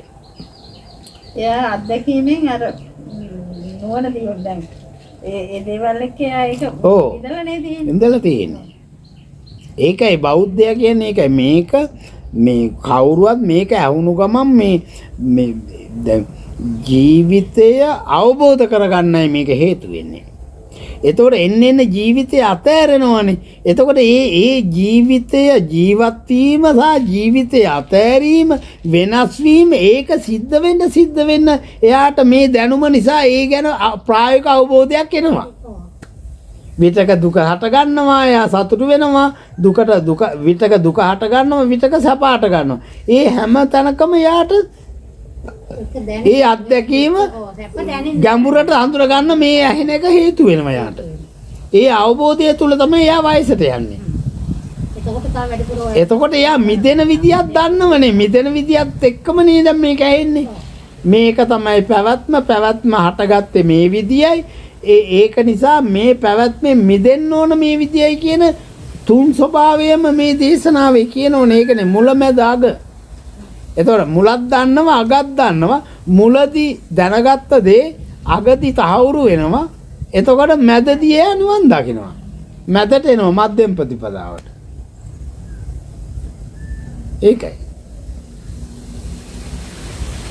දැන් මැදට යනකොටනේ අග දැනෙන්නේ. දැන් මුල ඉන්නකොට අග නෙවෙයි මැද. එයා මුල ළමයෙක්. එයා කසාද බඳින්න ඕන, අම්ම කෙනෙක් වෙන්න ඕන, ළමයට උගන්වන්න ඕන, ළමයා දොස්තර කෙනෙක් කරන්න ඕන. මෙන්න මේ මැද අරමුණු කරගෙන තමයි මේ මුල පවතින්නේ. ඊට පස්සේ එයා මැදට යනකොට එයාට මුල අරමුණු කරලා වැඩක් නැහැනේ. මොකද පොඩි කාලෙට යන්න බෑනේ. ඉස්කෝලේ යන කාලෙට යන්න බෑනේ. දැන් ආනේ ආයි තරුණ වියට ආවනම් කියලා දැන් මං කසාද බැඳෙන්නේ නැහනේ. එතකොට කසාද බැඳිනේ මං එතකොට ජීවිතය ගැන විමසීමෙන් හිටිය මේ ජීවිතයේ දුකක්. කොටිවල් ගියල්ලා ගත්තා වගේ. ගැලවීමක් නැහැ. එතකොට මේ ජීවිතය කියන්නේ සැප සතුටෙන් ජීවත් වෙනවා කියන්නේ මොකක්ද කියන එක අඳුරගත්තා. ඒ සතුට ඇති වෙන්න නම් අපිට හේතු සකස් වෙලා තියෙන්න ඕන. එතකොට හේතු නැතුව අපි මේ ජීවිතය විඳින්න ගියාම අපට දුක උරුම වෙනවා. ඒ ගැන විමසීම නිසා දැන් අපිට හේතු සකස් වුණේ නැතුව කසාද බෙදලා ළමයි හැදුවොත් දවස ගානේ කුලී වැඩ කරන්න ගියොත් ගැලවීමක් තියෙනවද? දැන් උණක් හිසේ රදයක් ඇතුණා අද යන්න බෑ කියලා ඉන්න බෑනේ. එහෙම වුණොත් කඩෙන් ණයට දෙන්නෙත් නෑ ළමයි බඩගින්නේ.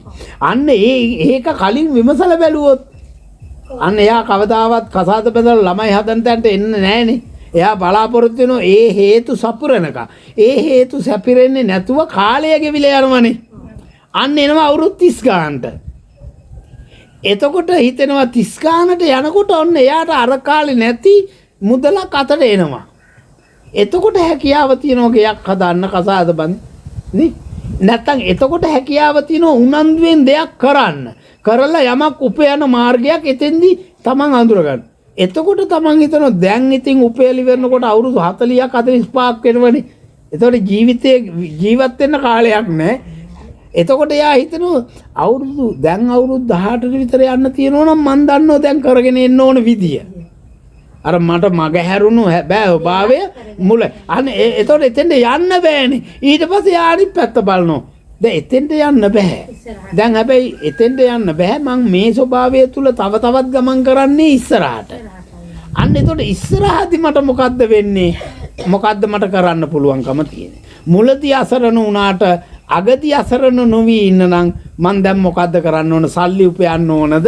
නැත්නම් වෙන මොකද්ද කරන්න ඕන කියන එක. අන්න එතෙන්දී මේ උපයන කිසිම දෙයකින් ගැලවීමක් නැහැ. ඒ සකස් වෙන පැවැත්මට. අන්න ඒ තුල එයා මොකද කරන්නේ? අනාගතය බලාපොරොත්තුෙන් දුවන්නේ නැහැ. දැන් අතීතයේ කරේ අනාගතය බලාපොරොත්තුෙන් දෙව්වනේ. ඒ දුවලනේ මේ මැදට ආවේ. දැන් මැද ඉඳගෙනත් අනාගතය බලාපොරොත්තුෙන් දෙව්වොත් කවදාවත් අනාගතය හම්බෙන්නේ අනාගතයේ ගැලවීමක් නැහැ. ඒක නිසා අන්න මැදදී නිවන් දකින්නවා. මැදදී මේ පැවැත්ම හටගත්ත විදිය, ඒ පැවැත්මෙන් මිදෙන විදිය දැනගෙන ඒ පැවැත්මෙන් මිදෙන්න උත්සාහ කරනවා. තේරුණාද?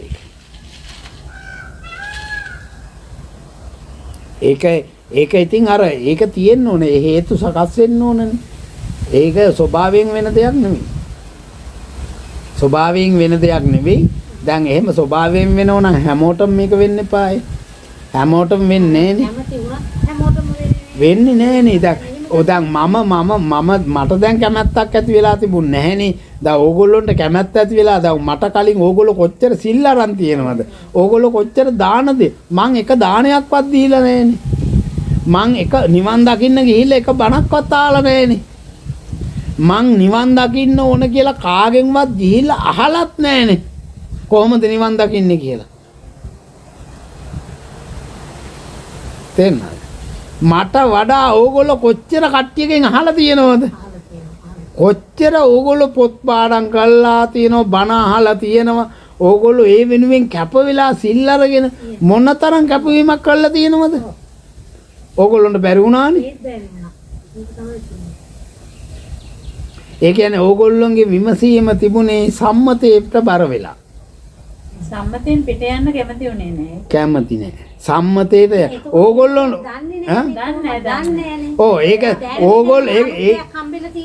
ඒකට හේතුව ඕගොල්ලොන්ට ඇති වුණු දුක ගැන නෙවෙයි ඕගොල්ලෝ විමසුවේ. ඕගොල්ලෝ දුක බව දැනෙනකොටම ඕගොල්ලෝ වැඩියෙන් විමසන්න ගියේ අර දැනගත්තු දහමක් ගැන. මම දහමක් ගැන දැනගෙන විමසන්න ගියේ නැහැ. මට ඇති වෙච්ච ස්වභාවය ගැන විමසන්න ගත්තේ. දුක ගැන. මට ඇති වෙච්ච දුක ගැනයි මම විමසන්න ගත්තේ. ඒක නිසා මට සම්මතේ අභිභවා ගිහිල්ලා මං තුලින් ඒක අවබෝධ කරගන්නකොට මං සම්මතේ අභිභවා ගිහිල්ලා. චතුරාර්ය සත්‍යය. අය ඉතින් අපි දැන් ඉස්සර මට බුදු පිළිමයක් දකින්නකොට ඇත්තටම මටත් අර හිතේ අර නිකන් අමූලික සද්ධාව ඇති වෙනවා. ඒ අර අසරණකම තියෙනකන්නේ. අසරණකම තියෙනකන් අපි ගහ දිහා හරි අසරණකමෙන් බලනවා අපි. අපි අතරමං උණයින් පස්සේ අපි අර සත්‍යයගේ අසරණ විදියට බලනවනේ. අන්නේ එහෙනම් අර බුදු පිළිමේ වටිනාකමක් නෙවෙයි තිබිලා තියෙන්නේ. මගේ අසරණකම තිබිලා තියෙන්නේ. අර බුදු පිළිමේ ඉස්සරහා මගේ අසරණකමයි මට අර දැයිලා තියෙන්නේ. අපි ලෙඩක් දුකක් හැදුනහම අපි හිතනවා අර බුදු පිළිමේ නිසා ඇති වෙන ගතියක් කියලා. බුදු පිළිමේ නිසා ඇති වෙන ගතියක් නෙවෙයි. මගේ අසරණකම නිසා මං අරමුණු වලින් මිදිලා විඥානීය බවට පත්වීමක් ඇතර වෙන්නේ. නාම රූප වලින් මිදිලා විඥානේ ඒ සුවයයි මට දැනෙලා තියෙන්නේ. අර බුදු පිළිමේ සුවයක් නෙවෙයි. තේරෙනවද?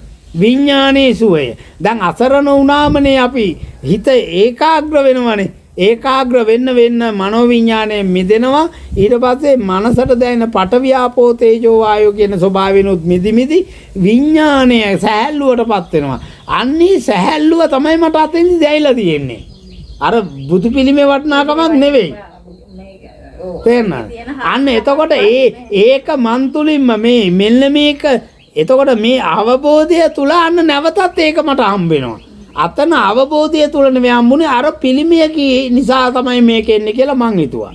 හැබැයි මේක වෙන්නෙම මේ අරමුණු වලින් මිදීම තුලයි මං සුවයටපත් වෙන්නේ. අන්න ඒක මන් තුලින් දැක්කම මට අර බාහිර පිළිමයක් වටින්නේ නැහැ. එන්නාට අපිට කියන්නේ දැන් තමයි යොමු හිතන්නේ කලින් එහෙම නෙමෙයි අපි ඒකෙන් ඒ අසරණ භාවයට පිහිටක් මේකෙන් ලැබෙයි කියලානේ අපි එහෙම ඔය දෙකරේ තේමයි ඇත්තට බෝධියකට ගිහලා වැන්දේ බෝධි පූජා කරනවා හැම දෙයක්ම කරේ ඒක තමන් හිතේ අසරණකමක් තියෙන ඒකෙන් නිදෙන්න ඔව් මට දැන් සාමාන්‍ය ගලක් දකින්නවද බුදු පිළිමයක් දැක්කත් ඒ සාමාන්‍ය ගලක් දැක්කත් එකම එකයි. කොහොඹ ගහ දකින්නවද බෝ ගහ දකින්නවද මට ඒ දෙකම එකයි. මට ඒකත් එක්ක ඇලෙන්න ඕනෙත් නැහැ මට ගැටෙන්න ඕනෙත් නැහැ. මට කවුරුවත් ඒකට වඳිනවා දැක්ක කියලා මට ගැටීමක් ඇති වෙන්නෙත් නැහැ. නේ? කවුරුවත් ඒක කුඩු කරා කියලා මට ඒ ගැටීමක් ඇති වෙන්නෙත් නැහැ. එහෙම පිළිමයකට එහෙම බෝධියකට වඳිනකොට වෙන කෙනෙක් ආමුදුරන්ට හිතනවා ඇති අසරණකම දන්නවා. ඒකයි. එතකොට මම මේ බලලා මම මුලදී ඒ අය ළඟට ඒ අය ඒක කරනකන් ඉඳලා ඒ අය එනකොට ඒ අයත් එක්ක ගේට්ටු ගාවට වෙනකන් කතා කර පස්සේ යමක් තේරුම් කරලා දෙන්න උත්සාහ කරා. ඒ වුණාට කට්ටිය ගණන් ගත්තේ නැහැ. මේ හාමුදුරුවෝ කෙරේ අර මේකක් ඇති වුණා මිසක. එතකොට මං ඊට පස්සේ එතකොට මේ හාමුදුරුවෝ පස්සෙන් එනවනේ මේ හාමුදුරුවෝ ඔහොම පස්සෙන් ඇවිත් බණ කිව්වද බුදු හාමුදුරුවෝ කඩවල් ළඟට ඇවිල්ලා බණ කිව්වද බුදු මං කඩේ ළඟට ගියත් බුලත් ටිකක් ගන්න කියලා යන්නෙම කවුරු හරි හිටියොත් මේ ඒ මොහොතේ කවුද ඉන්නේ ඒ මිනිස්සයට පුළුවන් ද වචන දෙකක් ඔළුවට දාන්න. මේ යථාර්ථයේ තේරුම එතකොට ඒ හේතු හැමදාම පවතින්නේ නැහැ. එතකොට දැන් මම පන්සලට දාන කියන අයට මං කියන්න යන්නේ නේ. මල් පූජා කරන්න අයට කියන්න යන්නේ. සිල් ගන්න අයට මං දැන් කියන්න උවමනාවක් නෑ. මට කඩේ ගාව ඉන්න අයට කියන්න උවමනාවක් නෑ. මට කියන්න උවමනාවක් නෑ. දැන් හාමුදුරුවෝ කියන දේ සත්‍යයක් කියන ටික පිළිගන්න කොටසක් ඉන්නවනේ. ඉන්නවා. ඒකේ හාමුදුරන්ට ගත් උත්සාහය සාර්ථකයි කියලා යම්. ඔව් එතකොට අර දැන් ඒ අයටම ආයි කියලා කියන්න ඕන නේ. හැබැයි මම නම් හාමුදුරනේ මං එදා ඉඳන්ම මං ඔය යමක් ඒ කියන්නේ මට දුකටපත් වුණු වෙලාවක ඔය ඒ දේවල් මං එදා ඉඳන් මං අනුමත කරේ නෑ. සමහර අය මට බැලලා තියෙනවා. සමහර අයට කියන්න මට වැඩි ලෙඩක් දුකක් හැදුනා. සමහර අයට කියන්න ගිහිල්ලා මට බැලලා තියෙනවා. සමහර අයට කියලා දෙන්න කියලා බැලලා තියෙනවා. ඒ වගේ නම් මටත් පොඩ්ඩක් අවබෝධ වෙලා තිබ්බා ඉස්සරින්. බුදු පිළිම වලට බෝධියකට ගිහිල්ලා යම් අසරණ වූ මොහොතේ ගිහිල්ලා ඉන්න එකේ තේරුම නැහැ කියන ටික මම එදා ඉඳන් අපේ දේවාල වලට මම කවදාවත් යන්නේ නැහැ. මම ශාස්ත්‍ර අහන්න මම කැමති නැහැ. ඔය කියන්නේ බොරු කියලා මම වෙලාවල් බලලා ළමයින්ගේ කවදාවත් මම නෑ ඒව කරලා අර සම්මතයක් තියෙනවා කසාද වදිනකොට කේන්දර බලන්න අන්න ඒ වගේ දේවල් කරලා තියෙනවා. ඒ අරින්න මම ওই කේන්දර පස්සේ යන්නේ නෑ. මම අතර නෝන තැනක මේකේ තමන් මාර්ගය හඳුනගෙන තමන් ප්‍රායෝගික වෙනකොට ඊට පස්සේ පෙර කර්මයක් මේ විපාක දෙනවා. පෙර කර්මය කියන්නේ පෙර ක්‍රියාත්මක වෙච්ච මනස නතර වෙන්නේ නෑනේ. ඒක ඒ විදිහට ක්‍රියාත්මක බයික් එක කියලා හිතුණා නම් බයික් එක කියලා තාම හිතෙනවා. තේරුණා? ඒ පෙර කර්මයේ විපාක දීලා කවදා හරි ඉවර වෙනවා. මේ ඉවර වෙන වෙලාවේ කම්පා වෙන්නේ නැහැ, ශෝක කරන්නේ නැහැ. ඒකට තමයි අපි සමාධිය වඩන්නේ. එතකොට ඒ අවබෝධය තුල අපි දැන් සමාධියේ ඉන්නේ නැහැනේ. අපි පැය 24ම විනාඩි 15ක් භාවනා කරාද ඊට පස්සේ අපි නැගිටිනවා. හැබැයි අර අපි නැගිටලා හිටපු අපි නැගිටලා ඉන්නකොට නොදැනෙන තැන්වලට අර භාවනාව තුලපත් වෙනවනේ. අන්න ඒ කියන්නේ මේ පැවැත්මයි නැවැත්මයි ගැන අවබෝධයක් එනවා. මේකේ පැවැත්ම ඇති වෙන විදියයි පැවැත්මෙන් මිදීමකුයි. එතකොට ඒ ගැන මේ පැවැත්ම ඇත්ත වෙන්නේ නැහනේ අපිට. පැවැත්මක් තියෙනවා නෙවෙයි මේ ඉහිලීමක් නිසා හටගන්න මේ විඥාන මායාවනේ. එතකොට එන නැති වෙන්න දෙයක් නැහනේ. අන්න ඒනම් බය නැහැ. එතකොට එහිම ඉන්නවා. හැබැයි පෙර කර්ම විපාකයක් විදිහට මේ ඉන්නකොටත් ඉතින් මොකුත් නැහනේ දැනෙන්නේ. අමුත්තා නැහනේ පෙර විදියමනේ. එතකොට ඉතින් එනවනේ ආයි Tamanට අද. නිකන් ආයි අර මරණ බය හරි මොනවා හරි එනවනේ. දහම ගැන සැකයක් හරි මොනවා හරි මම මිදුනද එනවා. ඒ සිතුවිල්ල එන්නේ පෙර මනසම නේද ඒ වැඩ කරන්නේ. පෙර කර්මයේම විපාක දෙන්නේ. ඒ වෙලාවේ Taman එකපාරට Taman මොකද කරන්නේ? Taman ඒ මොහොතට අනිත්‍ය දැක්ක මාර්ග බොරු වෙනවනේ. අනිත්‍යයි. එච්චරයි. ආයි ගින්නක් නැහෙනේ. ඊට පස්සේ Tamanට විවේක තියෙනවද විනාඩි 5ක් අනිත්‍ය වඩනවා. තේරුණාද? ඒතොර ඒ වෙලාවේ නැවතත් ඒකම ප්‍රත්‍යක්ෂ වෙනවනේ. ඒතොර පැවැත්ම තුල Tamanට හිතෙන්න පුළුවන් මේ මං ඇති දෙයක් නෑ නැති බවම තමයි නිවන කියන්නේ. හිස් බවනේ. එතකොට ඒ වෙලාවේ Tamanට දැන් අර නිවන ගැන හරි බයක් එනවා. ඒ ශණයට අනිත්‍ය දකින්නවනේ. ඒ ශණයට. ඒ තුල අර සංඥාව බොරු වෙනවනේ.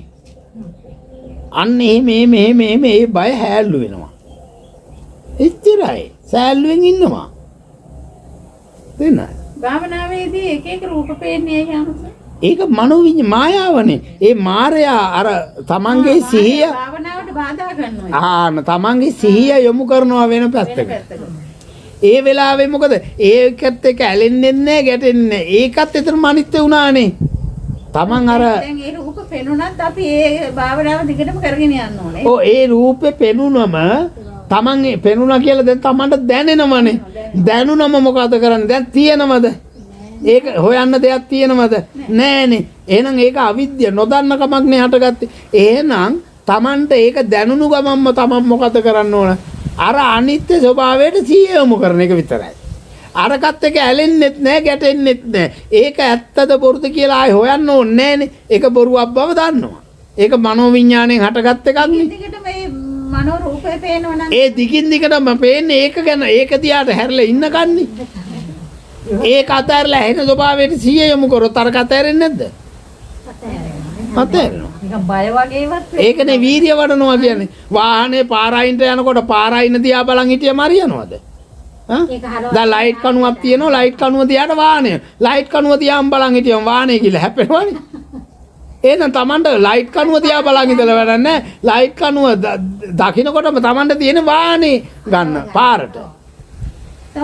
සමහර ආන්දරවරු කියනවා භාවනාවේදී එහෙම දැන් ඔය එක නරක දැන් පෙරේත ආත්ම එක දේවල් පේනෝනේ. පෙරේතයෝ විදියට එහෙම පේනකොට ඒ මලගිය ඇත්ත එනවා ඒගොල්ලන්ට පින් දෙන්න කියනවා. ඒක ඉතින් භාවනා කරනකොට හාමුදුරුවෝ නිවන් දක්වාක කියන්නේ නැහනේ. නිවන් මාර්ග දේශනා කරන්නේ සම්මා සම්බුදුවරයෙක් පහළ වෙන්න ඕන. ඕගොල්ලෝ හාමුදුරුවෝ කිව්වට කවදාවත් ඕගොල්ලොන්ට හාමුදුරුවෝ හම්බෙලා නැහැ. තේරුණාද ඒක? හාමුදුරු කෙනෙක් ඕගොල්ලොන්ට හම්බ වෙන්නේ නැහැ ඇත් දෙකට. හාමුදුරු කෙනෙක් ඕගොල්ලොන්ට බාහිරින් දකින්න බෑ. ඕගොල්ලෝ ඔය දකින්නේ දේවදත්ත. හාමුදුරුවෝ දකින්නේ නැහැ. ඕගොල්ලෝ දකින්නේ දේවදත්තලා. දේවදත්තගේ ගෝලයෝ. තේරුණාද? දැනුම කරගහගෙන යන පෘථග්ජන සත්වයෙක් තමයි ඕගොල්ලෝ දකින්නේ. ඕගොල්ලෝ කියනවා හාමුදුරුවෝ කියලා. දැන් ඒ හාමුදුරුවෝ කියලා ඕගොල්ලෝට කියලා දුන්නනේ. ඒ කියන්නේ මාරය ඇවිල්ලා කියනවා මං තමයි බුද්ධ. ඕගොල්ලෝ ඒක පිළිගන්නවා. තේරුණාද ඒක? ඕගොල්ලොන්ට මේ සංසාරේ කවදාවත් හාමුදුරුවෝ හම්බෙන්නේ නැහැ. හාමුදුරුවෝ හම්බෙන්නෙම තමන් තමයි. තමන් තුලින්. තමන් සම්මාදිට්ඨියටපත් වෙච්ච මොහොතේ තමයි හාමුදුරුවෝ වෙන්නේ. ඒකනේ මං කිව්වේ දැනුම කරගහගෙන පැවැත්ම තමයි දේවදත්ත කියලා. හාමු කියන්නේ කවුද? හාමු කියන්නේ ප්‍රධානියා. එතකොට මේ කයට හාමු කවුද? මේ කයේ හාමු මම. දැන් ඒ කයේ හාමු නැද්ද? දැන් ඔයගොල්ලෝ කියන කයේ හාමු නැද්ද ඒකේ? ඒකේ හාමු නැද්ද? හාමු නැද්ද එතන? ඒකේ හාමු නැත්තම් ඕකේ හාමු නැති වෙන්න මග හම්බෙන්න එපා ඔයගොල්ලන්ට. ඒ කයේ හාමු නැත්තම් ඕගොල්ලෝගේ ඔය කයේ හාමු නැති වෙන්න එපා. ඒ මාර්ගේ හාමු නැති වෙන්නේ කියලා දෙන්න. දැන් ඕගොල්ලෝ ඒ කය ඇසුරු කරානේ ඔච්චර කාලේ.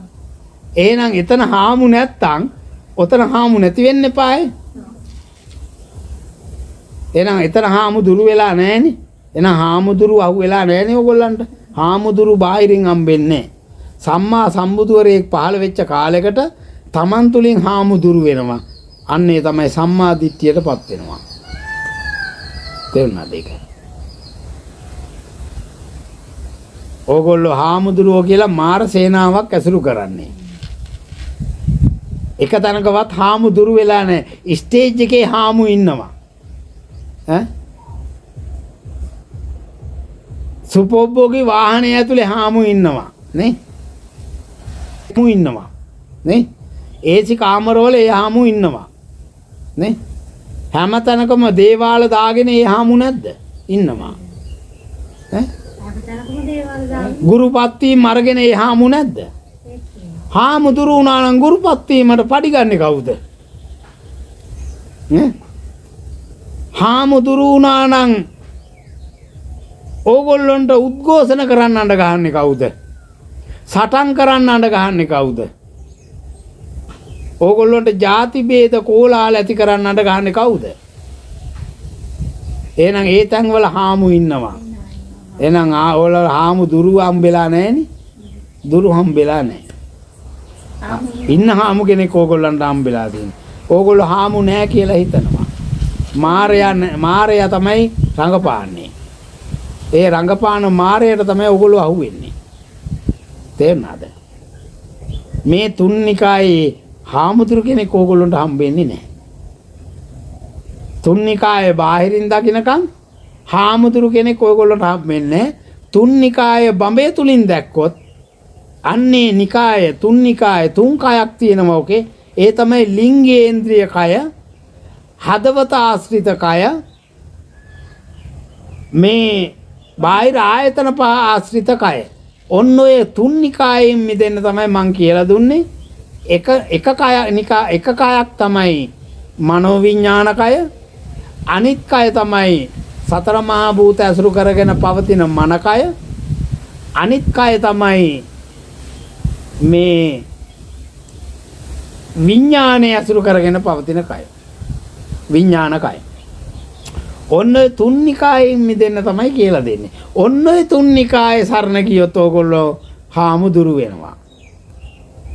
තේරුණාද?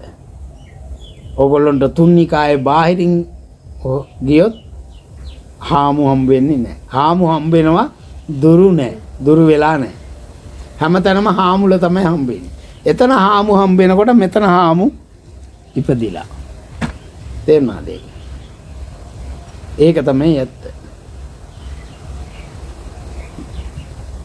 ඕගොල්ලෝ හිතනවා බුද්ධ චීවරය හම්බ වෙනවා බාහිරින්, හාමුදුරුවෝ හම්බ වෙනවා බාහිරින්. මොකද්ද කියන්නේ? තව මොකද්ද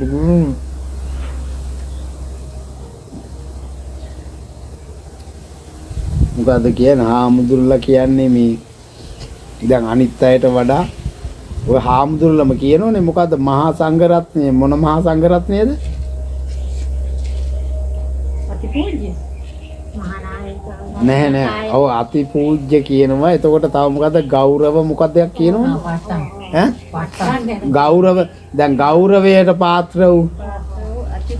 දැන් ගෞරවයට පාත්‍ර වෙලා තියෙන්නේ එතන තියෙන වටිනාකම නිසාද? ඕගොල්ලෝ ගාව තියෙන මෝඩකම නිසාද? මොඩකම නිසා. ඕගොල්ලෝ ගාව තියෙන මෝඩකම නිසායි එතන ගෞරවයටපත් වෙලා තියෙන්නේ. නැත්තම් එතන ගෞරව කරන්න දෙයක් නැහැ. එතන බුද්ධ චීවරයක් නැත්තම් ඕකටද ඕගොල්ලෝ ගෞරව කරන්නේ. බුද්ධ චීවර, බුද්ධ කියන්නේ අවබෝධය. චී කියන්නේ චී ප්‍රතික්ෂේප කරනවා, බැහැර කරනවා, අතහරිනවා. වරය කියන්නේ වරම, හැකියාව. අවබෝධයෙන් අතහැරීමේ හැකියාව එතනින් හම්බ වෙනවද? තමන් තුලින් හම්බ වෙනවද? අන්න එහෙනම් තමන් තුලනේ පවතින්නේ ගති. ඒ ගති අවබෝධයෙන් අතහැරීමේ හැකියාව තමන් තුල පහළ වෙන්න ඕන. එහෙනම් බුද්ධ චීවරය තමන් තුලයි පොරව ගන්න ඕන. තේරුණාද ඒක? බුද්ධ චීවරය කවදාවත් ඕගොල්ලන්ට බාහිරින් හම්බෙන්නේ නැහැ. මම මේ බුද්ධ චීවරයක් නෙමෙයි මේ පොරවගෙන රෙදි කෑල්ලක්. මේක බුද්ධ චීවරය කියලා හිතනකම්ම ඕගොල්ලෝ සතර අපායට වැටෙනවා. තේරුණාද ඒක? සම්මතයට දරා ගන්න බෑ. මහ පොළොව කම්පා වෙනවා කියන්නේ. දැන් අද ටිකක් මම උදේ දේශනාවේ පැය 3මාර දේශනාවේ ටිකක් සැරයි. ඒක වෙන්න පුළුවන්. මම ගොඩක් දේවල් කරුණු දේශනාවල් වල මතු කරන්නේ නැත්තේ කම්පා වෙනවා වැඩි. තේරුණාද ඒක? සම්මතයේ දෙසරලා යනවා. ඒක නිසා මම කියන්නේ සමහර කරුණු මම තාම දේශනා කරලා නැහැ. ඒ ලෝක